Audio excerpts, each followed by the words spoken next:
Bismillahirrahmanirrahim. Assalamualaikum warahmatullahi wabarakatuh. Perkenalkan, saya Detiti Nilamsari dengan NIM 1904020001 dari kelas Perbankan Syariah 6E. Nah, sebelumnya saya sudah jelaskan mengenai rasio likuiditas dan rasio solvabilitas. Kali ini saya akan menjelaskan rasio keuangan, yaitu rasio aktivitas dan rasio profitabilitas pada laporan keuangan PT Surya Toto Indonesia Tbk pada tahun 2018 sampai dengan 2019. Profil perusahaan. Jadi, PT Surya Toto Indonesia Tbk adalah perusahaan yang bergerak di bidang pembuatan barang atau alat perlengkapan dan kelengkapan dapur. Beberapa produknya adalah kloset, wastafel, uniral, kran, shower, dan perlengkapan dapur yang lainnya. Terus misalnya lemari pakaian, terus aksesoris lain yang terkait dengan itu. Selain didistribusikan secara lokal, produknya juga diekspor ke negara lain seperti Australia, China, Hong Kong, India, Jepang, Singapura, Vietnam, dan Thailand. Nah, inilah laporan keuangan pada PT Surya Toto Indonesia Tbk pada tahun 2018 sampai dengan 2019. Nah, inilah laporan neraca dan laporan laba rugi pada PT Surya Toto Indonesia Tbk. Rasio aktivitas. Nah, rasio aktivitas ini merupakan rasio yang digunakan untuk mengukur efektivitas perusahaan dalam menggunakan aktiva yang dimiliki. Nah, jenis rasio aktivitas yang pertama yaitu perputaran piutang atau receivable turnover. Jadi rasio ini digunakan untuk mengukur berapa lama penagihan piutang selama satu periode atau berapa kali dana yang tertanam dalam piutang ini berputar dalam satu periode. Nah, rumus dari perputaran piutang itu sendiri sama dengan penjualan kredit dibagi dengan rata-rata piutang dikali satu kali. Di sini bisa teman-teman lihat untuk tahun 2018 itu penjualan kreditnya sebesar 22282603798884 dibagi dengan rata-rata piutangnya pada tahun 2018 itu sebesar 1093441465152,5 dikali satu kali. Nah, hasilnya itu sama dengan 20,3788 jika dibulatkan menjadi 20,4 kali. Nah, selanjutnya untuk tahun 2019 di sini bisa teman-teman lihat penjualan kreditnya pada tahun 2019 sebesar 2056096661320 dibagi dengan rata-rata piutangnya itu sebesar 12858904544,25 dikali satu kali.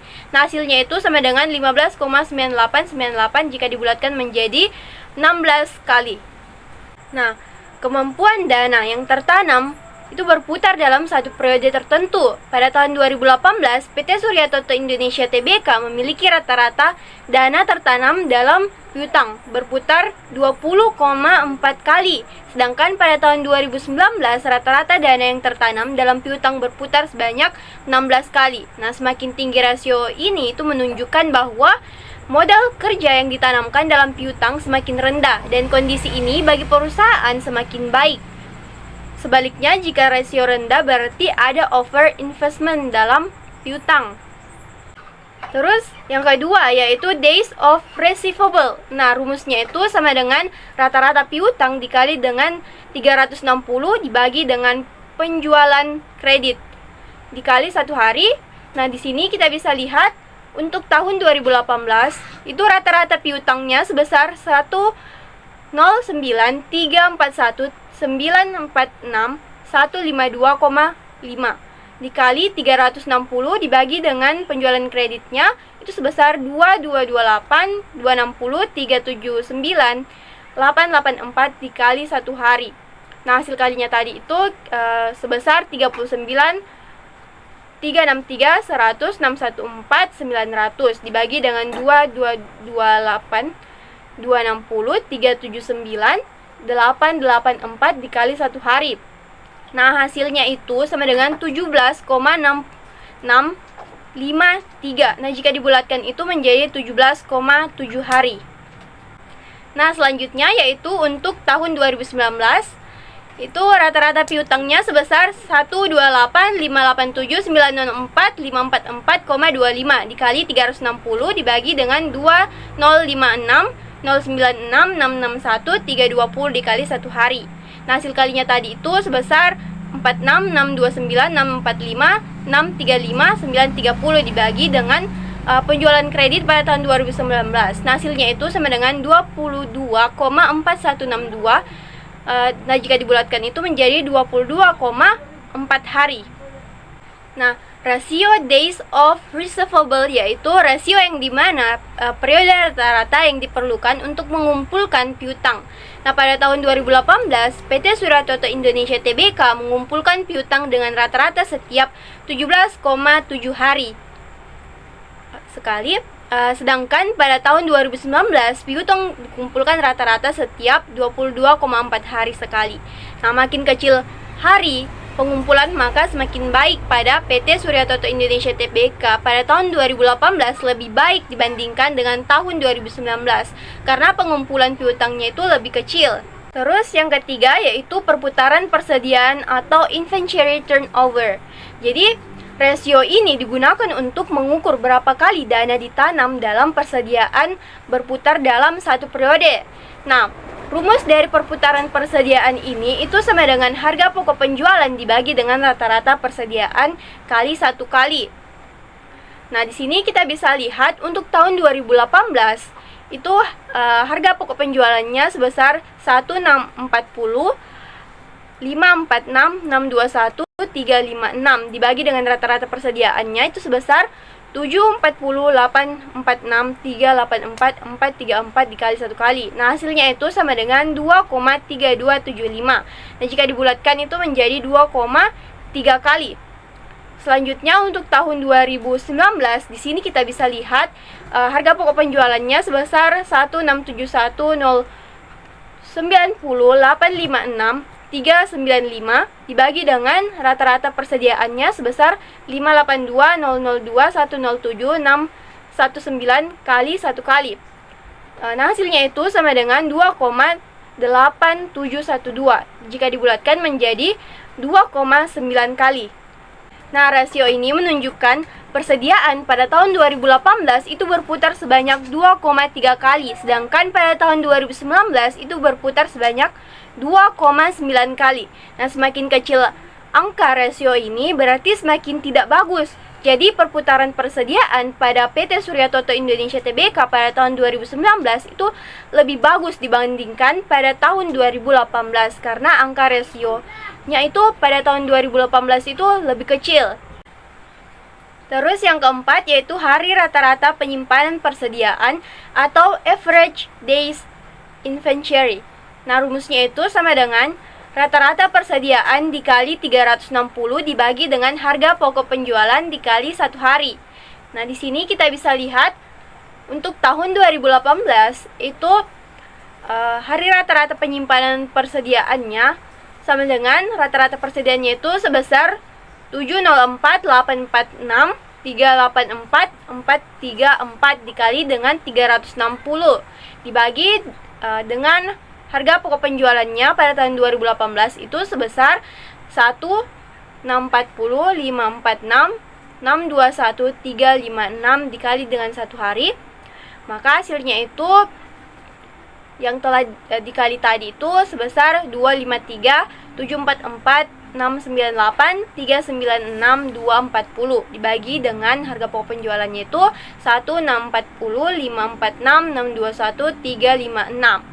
Nah, dikali dengan 1 hari, hasilnya itu sama dengan 154,6708. Jika dibulatkan itu menjadi 154,7 hari.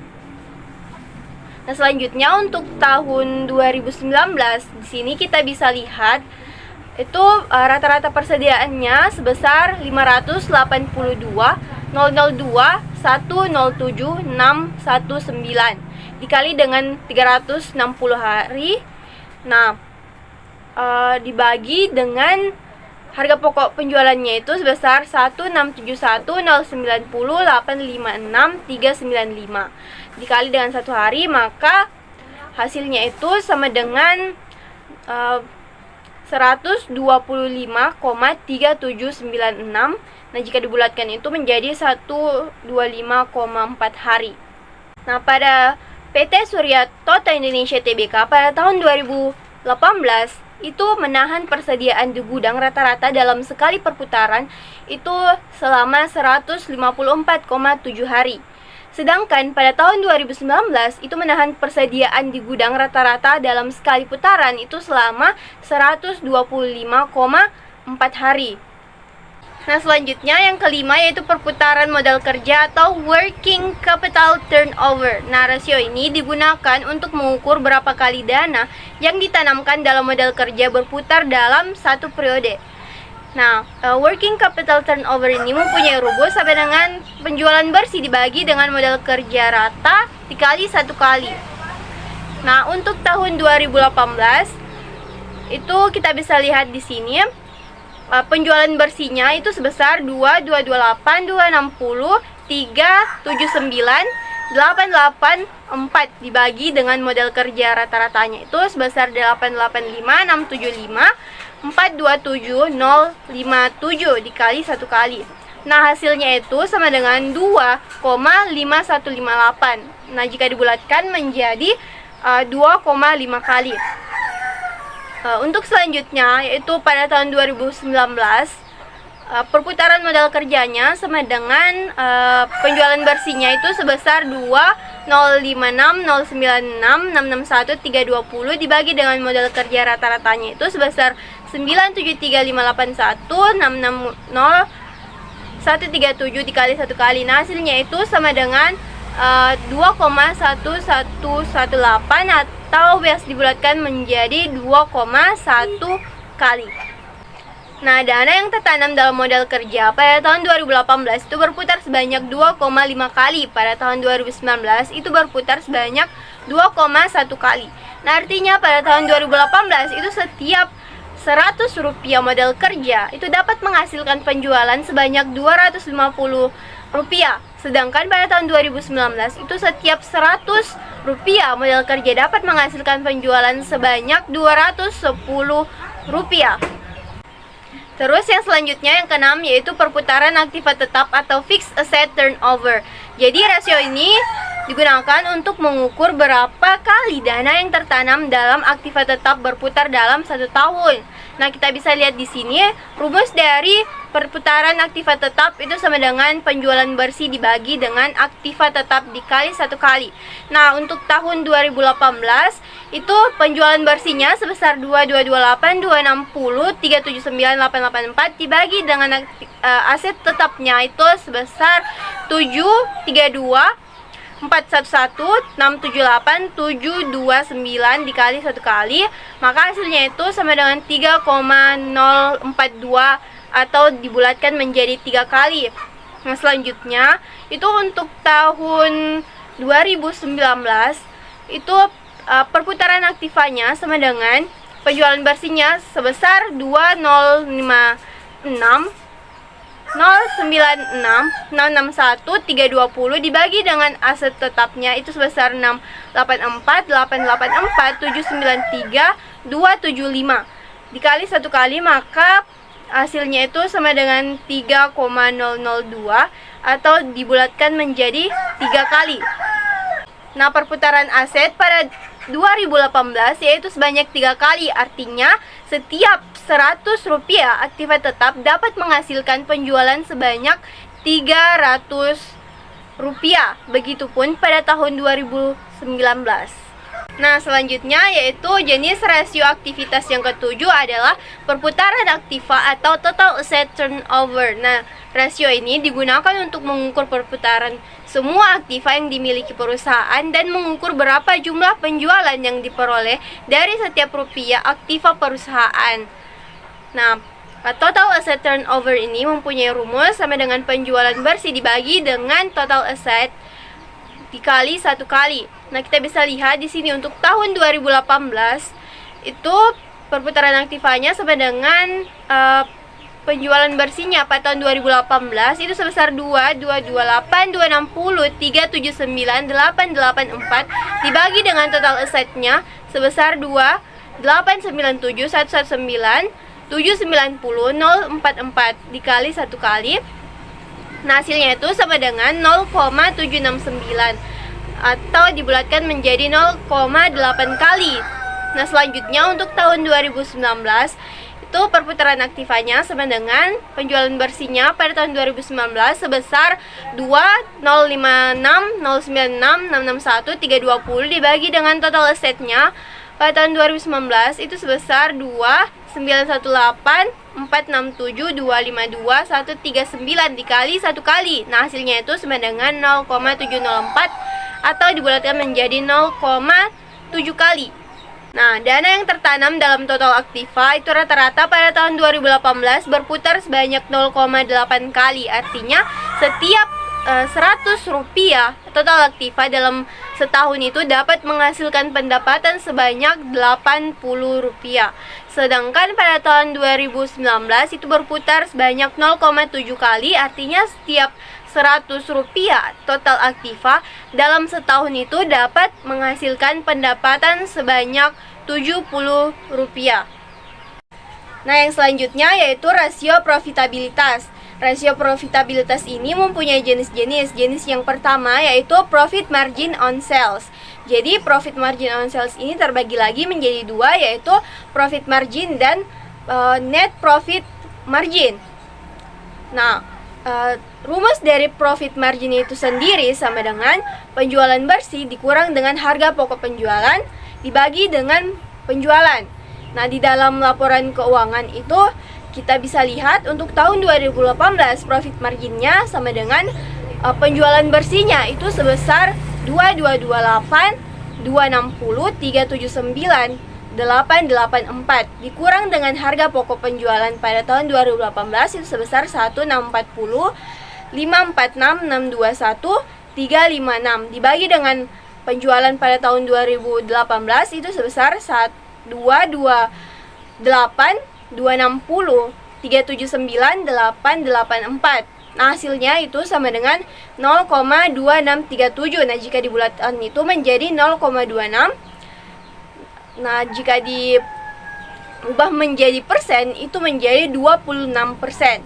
Nah, untuk tahun 2019 itu kita bisa lihat di sini profit marginnya itu sama dengan penjualan bersihnya itu sebesar pada tahun 2018 2,056, 096, 661, 320 dikurang dengan harga pokok penjualan pada tahun 2019 itu sebesar 1671, 090, 856, 395 dibagi dengan penjualan pada tahun 2019 itu sebesar 2056, 096, 661, 320. Nah, hasilnya itu sama dengan 0,1872. Nah, jika dibulatkan itu menjadi 0,19 diubah menjadi persen itu sebesar 19%.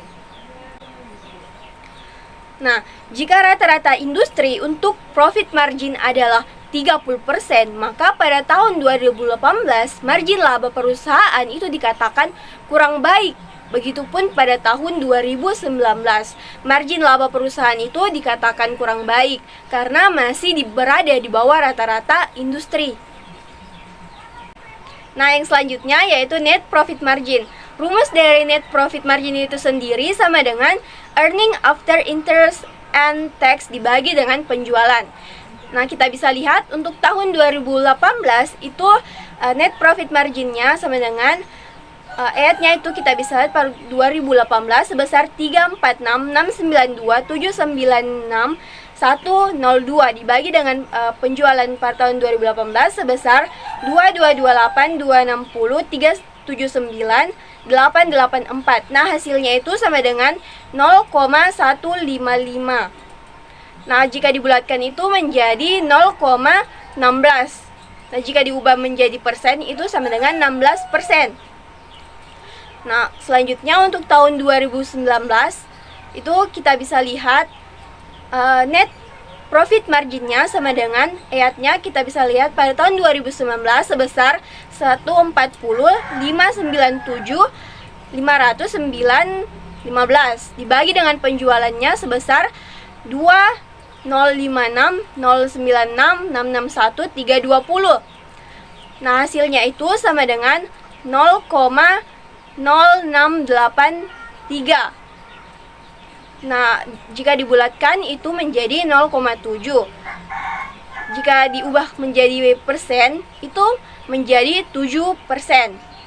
Nah, jika rata-rata industri untuk net profit margin adalah 20%, maka pada tahun 2018 dan 2019 itu perusahaan dikatakan kurang baik karena besaran rasionya masih di bawah rata-rata industri.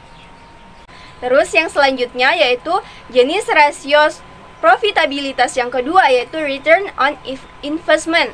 Nah, return on investment ini itu merupakan rasio yang digunakan untuk mengukur seberapa efektif manajemen dalam mengelola investasinya. Nah, rumus dari return on investment itu sendiri sama dengan earning after interest and tax dibagi dengan total aktiva. Nah, kita bisa lihat di sini untuk tahun 2018 EAT-nya itu sebesar 346.692.796.102 dibagi dengan total aktivanya pada tahun 2018 sebesar 28.911.119.790.044. Nah, hasilnya itu sama dengan 0,1196. Nah, jika dibulatkan itu menjadi 0,12.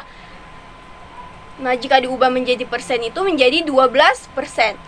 Nah, untuk tahun 2019 itu return on investment-nya sama dengan EAT-nya itu sebesar 140.597.500.915 dibagi dengan total aktivanya itu sebesar 291.467.252.139. Nah, hasilnya itu sama dengan 0,0481. Nah, jika dibulatkan itu menjadi 0,05. Nah, jika diubah menjadi persen itu menjadi 5%.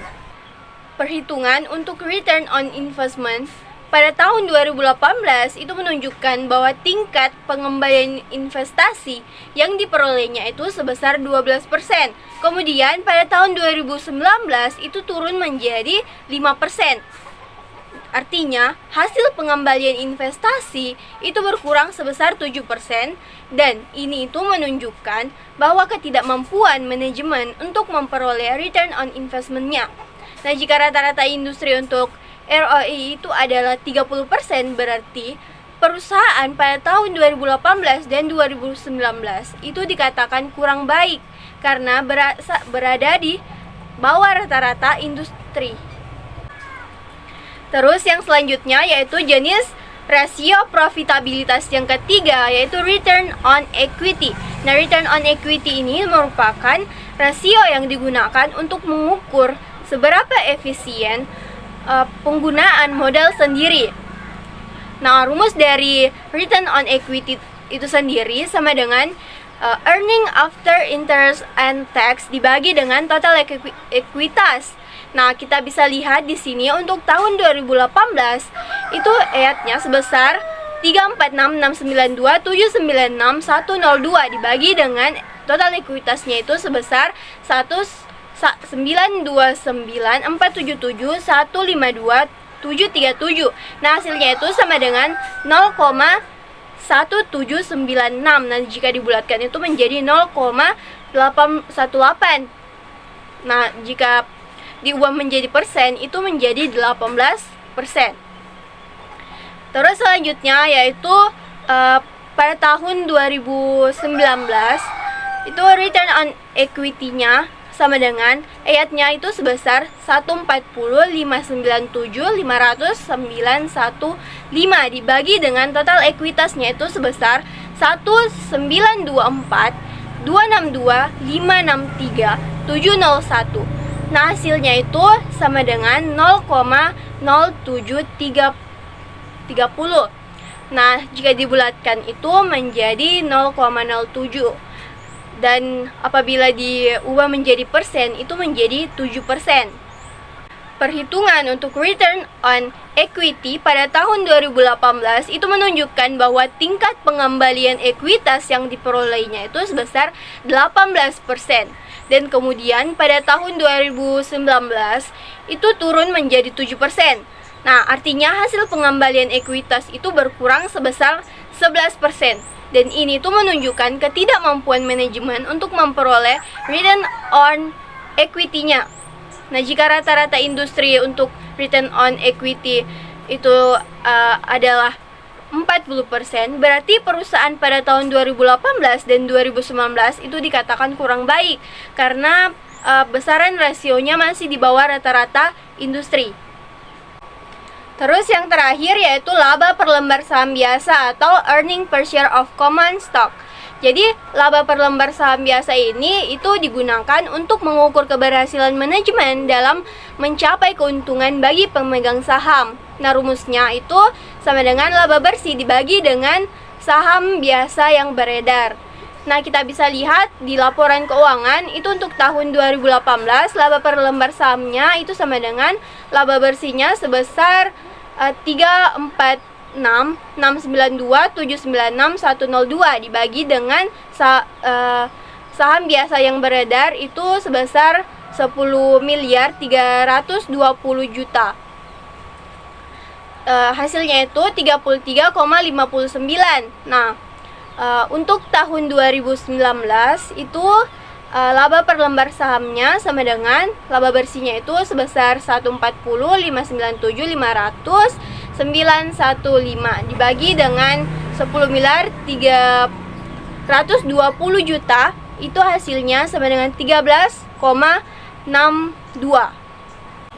Jadi dengan hasil perhitungan tersebut terlihat bahwa kesejahteraan pemegang saham itu menurun.